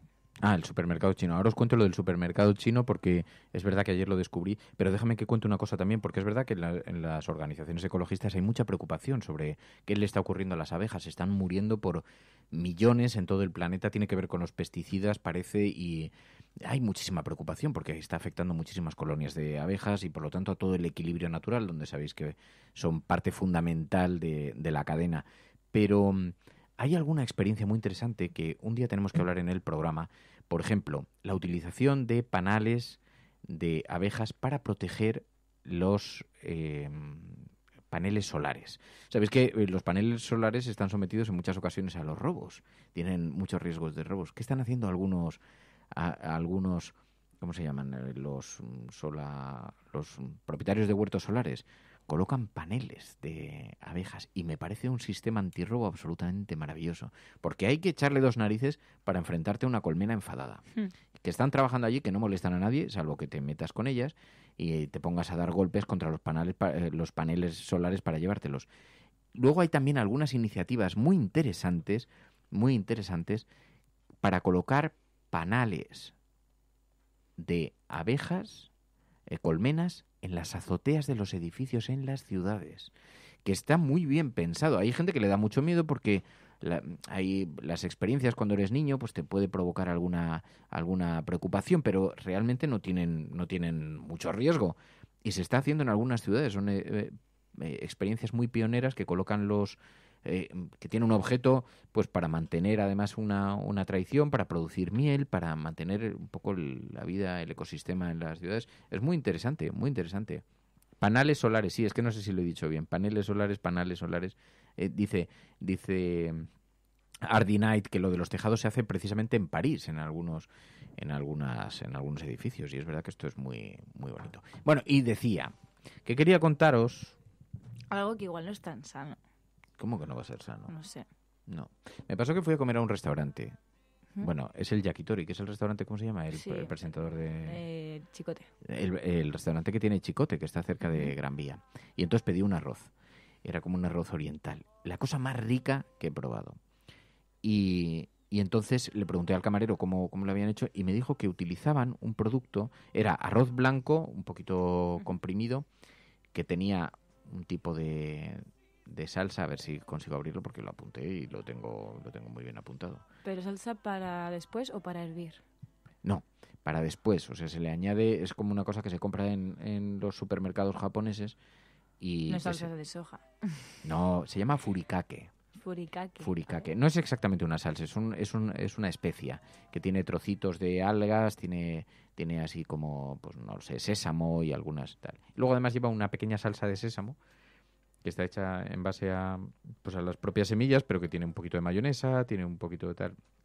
Bueno, total, que con esa idea de pronto llegué a un supermercado que hay detrás de Plaza de España, totalmente oriental, que venden todo tipo de cosas absolutamente alucinantes, pero alucinantes. Por supuesto tienes 300 tipos de sopas de noodles para autopreparar, de estas que les echas agua caliente y sale, no me atreví a prepararlas, pero tienes un montón de productos de todo tipo de salsas de sojas, todo tipo de todo tipo de setas desecadas, pescados, carnes, bueno, todo tipo de cosas, pero además en unas presentaciones alucinantes, muchas de ellas con las etiquetas traducidas, la mayor parte de ellas, y con los componentes, pero bueno, una auténtica pasada. Y un arroz espectacular también que compré, dice la Kirri, Dios, es que, dice, yo repetí aquel arroz, dice que es divino, cuando estuve una vez en el restaurante este. Bueno, qué cosa más rica, y no es nada difícil de hacer. Tiene su procesito, tiene su proceso, pero se puede imitar, porque el furikake lo venden precisamente en este y en otros supermercados orientales, que luego cuando lo publiqué en Twitter, puse la foto, hubo un montón de gente que me dijo, hay otro en Lavapiés, hay otro en no sé dónde, en Canarias hay uno, hay en un montón de sitios, ¿no? Pero yo nunca había estado en un sitio que era, de hecho los propios dependientes no hablaban castellano, y solamente la de la caja hablaba castellano, que fue la que me orientó un poco para encontrar el furikake. Alucinante, un sitio alucinante, es como transportarte, teletransportarte. ¿Pero ya te has cocinado entonces algo? El arroz. Y ya está. Pero bueno, es que ahí se podían probar muchas cosas, la verdad. ¿Pero era chino o japonés? ¿O era oriental. Vale. Hombre, eran chinos ellos, creo, y porque podían ser de otros países, de otras regiones, pero tenían todo tipo de cosas, también japonesas, también chinas, orientales, básicamente orientales. Mucho arroz en sacos y además muchos tipos de... Dice, claro, me pregunta Tisbo Futuro, ¿el furikake es japonés? Pues no estoy seguro. Si te soy sincero, no lo sé. Pero... así que nada. Bueno, muy interesante, muy divertido y muy apasionante. Y además es maravilloso, de verdad, teletransportarse de pronto a Oriente. Sí, es japonés. Es japonés. Para platos típicos japoneses, leo por aquí. Ah, mira, lee los componentes, que tienen mucha... Mira, es un condimento a base de algas, pescados, huevos o vegetales secos y deshidratados en finas y pequeñas hebras. Se usa para condimentar el arroz blanco, todo tipo de sopas y platos típicos japoneses. Sí, y además es un condimento... A mí cada vez me gusta más la comida japonesa. A mí también, Desde que la probé. Bueno, es me que gustó rico. mucho. Sí. Además está muy bien abrir la mirada también. Oye, esto es la fusión cultural y el mestizaje y... La Qué globalización. bonito, Bueno, tiene sus cosas malas, pero qué bonito es viajar, qué bonito es abrir la mente, qué bonito es probar nuevos alimentos, qué maravilla es poder beber de otras culturas, aprender de otras personas, aprender de otras miradas, entender las diferencias tan enormes que hay entre las concepciones de vida de un lugar del planeta a otro. Y qué maravilla poder hacerlo. Y qué cerrazón tan absoluta aquellas personas que se intimidan ante lo nuevo, ante lo diferente, ante otras personas, otras culturas, ¿no? Y que tienen tanto miedo a perder sus esencias, que esto nos pasa mucho a las personas de interior. Pero qué bien se combate eso cuando viajas. Qué bien se aprende a respetar y a comprender. Aunque sea de vacaciones, ¿no? Sí. Que por cierto, al hilo de eso, no, tenemos la polémica. Dice, lo positivo de la globalización es eso, dice Scursel, entender las diferencias que hay, entender el mundo como una aldea global. Y que la polémica de la red de las últimas horas, ¿cómo se llamaba? Dulceida, que es una influencer. No sé cómo ¿Cómo se llama ella de nombre? No sé qué... ¿Carmen Dulceida? No sé si era... A ver. Madre mía, qué despiste como para... Bueno, es que yo no la conocía realmente, pero es una Instagramer de moda que envía sus imágenes, que tiene una pareja, otra mujer. Aida Domenech, perdón. pues es una influencer de moda, entonces debe ser que consigue que algunas marcas le paguen por hacerse fotografías con algunas prendas de ropa concretas, Sí, se ha hecho muy famosa. Maquillajes, cremas, cosas así, ¿no? Entiendo. Y es bastante famosa. Por lo que hemos visto en las redes sociales. ¿Cuántos seguidores tiene? Bueno, no tiene tantos, tiene 200, casi 300.000. Sobre todo tiene el Instagram. Instagram tiene en torno a más de 2 millones. Más de 2 millones de seguidores en Instagram. Entonces publica sus fotografías. Pero claro, digamos que la profundidad en su discurso pues no es muy alta. Esto lo digo con un juicio un poco injusto porque no la conozco de nada y a lo mejor ella pues tiene... Seguro que es una extraordinaria persona y no me voy a... Y además no me gusta tampoco la manera en la que se le está atacando. Pero bueno, es una persona que basa en la estética toda su popularidad y todo eso. Con lo cual ya eso me produce un cierto desinterés. Pero es verdad que tiene mucha repercusión. Entonces resulta que se ha ido a África a hacer un safari. Creo que en Kenia, ¿no? Me parece que era en Kenia, no estoy seguro. Algunos lugares africanos. Y entonces, algunas de las imágenes que ha enviado han provocado una gran polémica. Entre otras cosas porque aparecían unos niños que no se sabe muy bien de dónde son, de alguna aldea, de alguna tribu, o no sé muy bien de dónde, a los que... Bueno, pues ha publicado una imagen de ellos con unas gafas de sol muy de moda, y entonces esto, como ella publica cosas sobre moda, pues entonces han empezado a decir que cómo podía frivolizar así con el dolor, el sufrimiento, el hambre, la pobreza del tercer mundo. Su pareja, además, aparece dándose un baño en uno de los países, en una de las ciudades que tiene mayores problemas de suministro de agua, que además se enfrenta a una sequía terrorífica ahora. Bueno, está en un hotel, suponemos que no un hotel barato precisamente tampoco, y luego además muchas imágenes pues de turismo en un todoterreno, pues haciéndose fotos entre los elefantes y estas cosas de tal. Bueno, yo, para empezar, cuando he visto las imágenes no son muy diferentes a las que publican la mayor parte de las revistas de moda cuando hablan de África, sobre no sé qué, y va una modelo y tal. Pero claro, es verdad que son de una enorme superficialidad, o sea, que digamos que frivolizan con un asunto que es extraordinariamente grave. Pero más allá de eso, la polémica en la red ha sido gigante y están recibiendo, han sido trending topic, yo creo que en las últimas 24 horas, seguían siéndolo hasta hace unas horas, y entonces con unas críticas feroces de la gente, feroces, ¿no? Llamándolas frívolas de todo a la pareja por publicarse esa suerte de fotografías, ¿no? Bueno, es lo que está pasando en las redes. Bueno, o sea, también es verdad que cuando publicas algo, normalmente, si estás acostumbrada a tener buenas críticas y luego cuando llega una mala crítica, pues evidentemente se lía muchísimo. Ella ha contestado, lo cual ha amplificado todavía más claro, la pero polémica. Tú sí que es verdad que cuando publicas algo en las redes lo amplificas todo muchísimo. Siempre que sea una crítica constructiva desde el respeto, yo creo que es totalmente admisible, ¿no? Porque tú te estás exponiendo, bueno, pues a que haya un debate, como mínimo. Sí. Y seguramente a lo mejor ella también sabía que iba a pasar esto.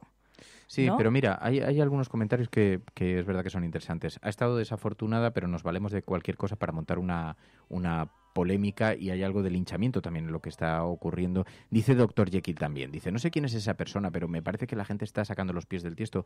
Dice, porque da la sensación de que el sitio ha quedado arrasado a su paso y está igual. Dice así Silvano, el neologismo más certero y preciso de los últimos años es postureo, porque es verdad, es puro postureo, pero es verdad que como cualquier revista de moda no deja de ser y eso seguramente también. Pero en Instagram todo el mundo se ha convertido en editor, claro, o mucha gente se ha convertido en editor de su propia revista de moda. Hay gente, pues en este caso ella, que se dedica a eso, ¿no? Yo creo que en esto sí que es verdad que, a ver, frívolos, creo que pecamos, sobre todo en Occidente pecamos mucho de eso, sobre todo cuando nos vamos a países más pobres que el nuestro, y entonces nos hacemos fotos con gente desfavorecida y también con ruinas y con demás, pero creo que también la gente entiende que hay ciertos límites, ¿no? Por ejemplo, cuando vimos a Herrera haciéndose un selfie, ese selfie tan polémico, ¿no? Creo que fue cuando fue en algún tipo de atentado, creo recordar, pero el caso es que fue un selfie muy comentado porque la gente entiende que hay ciertos límites. Por ejemplo, lo viví también cuando fui el verano pasado fui a Auschwitz, ¿no? Y es que lo vi perfectamente. Había gente que se estaba haciendo selfies con los trenes que nos estaban mostrando, en los que había ido gente totalmente recluida y en condiciones nefastas. Incluso había muerto gente en esos trenes y se estaban haciendo selfies mientras les estaban explicando en la otra punta lo que estaba ocurriendo. Y yo creo que también tenemos que hacer una autocrítica, no solamente una crítica a personas a las que se les ha ido la mano con el disparador de la cámara de fotos, sino también con nosotros mismos, porque muchas veces no conocemos los límites y hay que conocerlos, porque los límites existen, sobre todo con el respeto, con lo que haya podido suceder en ese sitio y con lo que está sucediendo, porque como decía Jekyll, se ha ido Dulceida, pero eso sigue ocurriendo. Es decir, no ha sido ella la provocadora de lo que ocurre en países como el que ha ido ella, sino que eso sigue existiendo. A ver, evidentemente la frivolidad y la superficialidad de una persona que, es verdad, lo peor eran los comentarios con los que acompañaba la imagen. Les regalaba unas gafas a unos niños y parecía que hubiera hecho un hito humanitario. Claro, ¿qué es lo que está pasando también? Esto sucede con las redes sociales y probablemente todos somos un poco víctimas. Estamos viviendo un tiempo profundamente cambiante que nos hace también reinterpretar la manera en la que tenemos de proyectarnos públicamente, cada uno de nosotros. Y esto hace que se cometan profundos errores, ¿no? Te referías a ese selfie de Carlos Herrera, fue en París, frente a la sala Bataclan. La sala, la zona más golpeada por los atentados. Ya sabéis que esos atentados dejaron pues, más de 100 heridos, más de 100 muertos, más de 300 heridos, en fin. Y se hizo una foto muy polémica mirando a cámara, porque en cierta forma ¿qué es lo que ocurre? Que todo el mundo anhela muchísimo protagonismo. Y vivimos en el tiempo o anhelamos todos, porque yo creo que es inútil excluirse de esto, ¿no? Pero vivimos en el tiempo en el que la tecnología nos ha regalado un gran protagonismo, con lo cual ha democratizado el protagonismo, lo cual es muy positivo, porque ya no está en unas únicas manos, pero paralelamente también eso hace que se cometan profundos excesos y sobre todo cuando te encuentras con gente muy superficial que hace reinterpretaciones de la vida y del mundo, pues esta imagen a la que te referías tú en Auschwitz o frente a la sala Bataclan o en una zona que está asolada por la pobreza y te permites darte un baño y publicar tu foto en las redes sociales como si no pasase nada, porque realmente lo que quieres es que se te vea disfrutando esto. Pero también es verdad que ese es uno de los efectos, pero es verdad que además de este síndrome de parque temático permanente que hay en el mundo, también es verdad que, como dice Jorge Sin Miedo, se nos va un poco la mano con lo de sacar la antorcha en Twitter, prácticamente con todo, ¿no? Porque probablemente ignorar este fenómeno, ignorar una fotografía de esto habría sido más eficaz que hacerle caso, ¿no? Porque, bueno, ahora ha tenido una gran relevancia social y esto alimenta. Pero a mí yo pensaba, yo creo que, yo creo que tú vas a ser objeto de críticas al momento en que publicas algo, buenas y malas. El problema y lo único que creo que es criticable es que no haya respeto en esas críticas, evidentemente, porque creo que todo es objeto de debate y más si tú estás publicando algo y el momento que publicas algo puede ser objeto de debate. Lo fue Herrera en los atentados en París y, bueno, pues lo ha sido Dulceida en este caso, pero de verdad yo cuando estuve en Auschwitz no daba crédito de lo que estaba viendo. Y es que está bien que critiquemos lo que vemos, pero creo que nosotros también somos susceptibles de cruzar esa línea.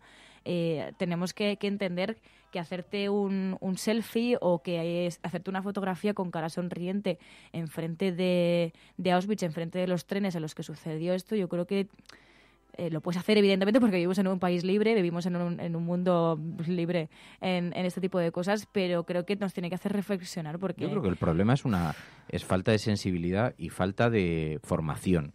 Formación humana, no me refiero a formación académica, de formación humana, de entender, pues eso, falta de empatía, falta de sensibilidad. Pero además, a ver, todo el mundo es susceptible de cometer un error, y más en las redes sociales. Y cuanta más expectación tienes, cuanto más seguidores tienes, pues evidentemente más posibilidades de que ese error tenga notoriedad. Sí, porque somos víctimas de ese síndrome de parque temático, evidentemente. Absolutamente. Pero también es cierto que, dicho eso, en el medio está el mensaje. No es lo mismo esa fotografía publicada por Dulceida que publicada por alguien de una organización humanitaria que además ha repartido pues 1 millón de gafas de las de las que están ¿cómo se llama? De gafas de estas de gafas reguladas, ¿no? Sí, de gafas de... Bueno, ya le digo gafas de ver. Bueno, Todas son para ver, pero... O es igual, o que sí, acaba de participar en un proyecto humanitario. Evidentemente, que claro, depende de las personas. No es lo mismo una fotografía de Oscar Camps, de Proactiva, junto a un grupo de gente al que está rescatando, que una fotografía de una chica que se dedica a hablar de moda con mucha superficialidad en un lugar lleno de refugiados. No es lo mismo, porque el medio es el mensaje también, y el contexto es importante, y por lo tanto los errores probablemente se aceptan de otra manera, ¿no? No es lo mismo. Carlos Herrera, ¿qué es lo que estaba haciendo con esa fotografía frente a la sala de Bataclan? Estaba tratando de proyectar la imagen de periodista aguerrido que está en una zona de gran dificultad donde se acaba de vivir una tragedia, una persona que no sale de su estudio, o que rara vez sale de su estudio. Entonces, ¿qué es lo que ocurre? Que el medio es el mensaje, pero el postureo también se condena bastante en las redes sociales. Así que una cosa es la honestidad, el contexto. En fin, dice Rodrigo, madre mía, cómo estamos hoy con los nombres. Sí, pero es verdad. Primero, a lo mejor lo que hay que hacer es un ejercicio de una cierta formación moral, entender, y empezar a darse cuenta de que cuando uno habla en las redes sociales ya lo hace a disposición de miles de personas que van a someterte a mucho escrutinio, ¿no? Y entonces, por lo tanto, pues se requiere un poquito de responsabilidad y a lo mejor pensar 2 veces antes de enviar cosas de esta naturaleza. Aunque hay veces que es imposible calcular las consecuencias y probablemente ellas, que siempre han publicado este tipo de informaciones y este tipo de fotos y este tipo de cosas, pues estarán sorprendidísimas con el impacto que ha tenido, porque probablemente no alcanzan a comprender la profundidad de lo que ha ocurrido, ¿no? Y esto demuestra que aunque tú no te dediques a este tipo de temas, ni a temas humanitarios, ni a temas políticos, porque al final también hay que entenderlo también desde la política, ¿no? Que el hecho de que haya países que estén sufriendo la pobreza también es política, también tiene que ver con Occidente y con cómo estamos dejando los países que no nos interesan. Y al final a mí esto también me lleva a la reflexión de que por mucho que tú huyas de la realidad social y política muchas veces y te centres en algo como la moda, ¿no? que también es legítimo, pero que muchas veces intentas alejarte de situaciones y de realidades que al final te acaban absorbiendo, como en este caso han absorbido a Dulceida. Seguramente ella piense, a ver, es que yo nunca me he metido en este tipo de cuestiones, nunca he tenido una posición firme y pública sobre este tipo de temas. ¿Por qué me incluís en esto, no? Yo solamente a lo mejor me iba a hacer fotos allí y ya está. Pero claro, muchas veces la realidad se impone y luego, te absorbe. Claro, que esto es como cuando se decía, es que padre, dice, ves, a cada padre puede ser cualquiera. Pues esto es un poco lo mismo. Teléfono con cámara tiene cualquiera. Y claro, hay gente que es que merecería que tuviera las manos... No voy a decir ninguna barbaridad. Con guantes. Pero por lo menos eso, que no tuviera, que no pudiera ejercer que no tuvieran táctil.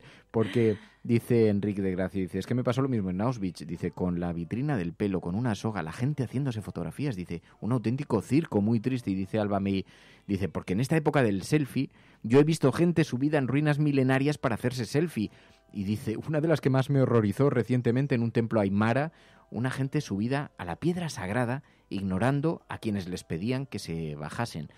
Bueno, por una cuestión de respeto, por una cuestión de... Pero, en cierta forma, claro, ¿qué es lo que está tratando de mostrar a alguien que se sube a una piedra sagrada de los aymara para hacerse una fotografía? Es una cuestión de superioridad moral, ¿no? De yo me subo porque me puedo reír de esto, o yo porque estoy por encima de esto, ¿no?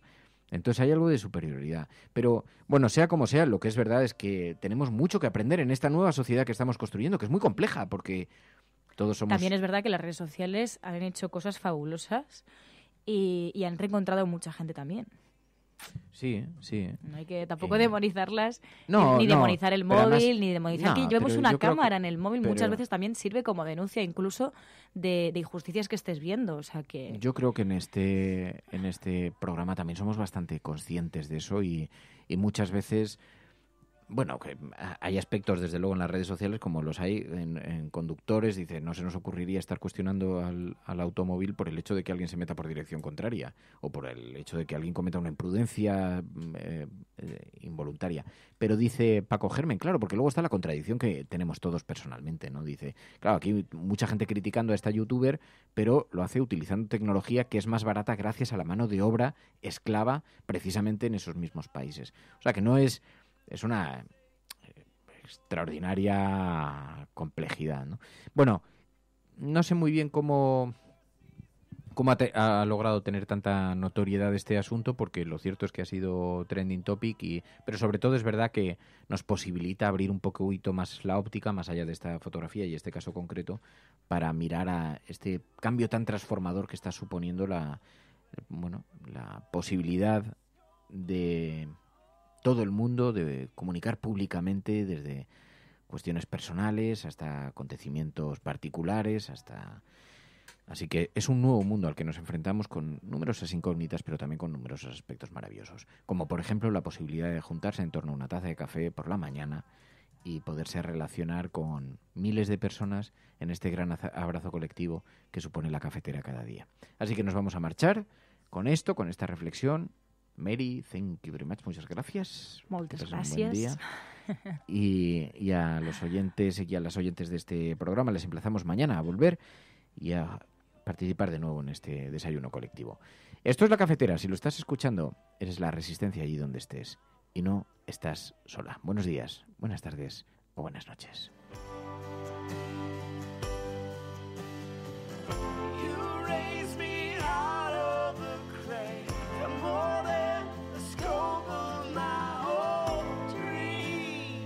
La Cafetera es un programa de radio que se financia gracias a las aportaciones de los oyentes. Si te gusta el periodismo que defiende y sientes que te acompaña, hazte mecenas y ayúdanos. Infórmate en radiocable.com/mecenas.